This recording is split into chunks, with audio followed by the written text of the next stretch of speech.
चला आपण एक आपल्या मैत्रिणीला पण गाणं म्हणूया. मी म्हणते ऐका कसं वाटतंय बघा आणि मला सांगा.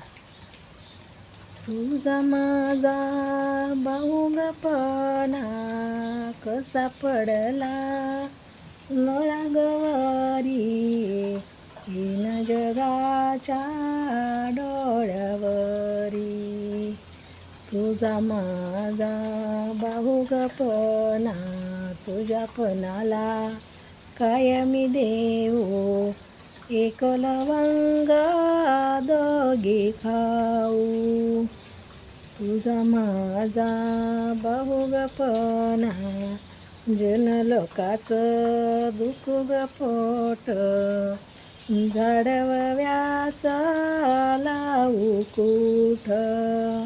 जनलोकाचं दुःख ग पोट झाडव्याचा लावू कुठ.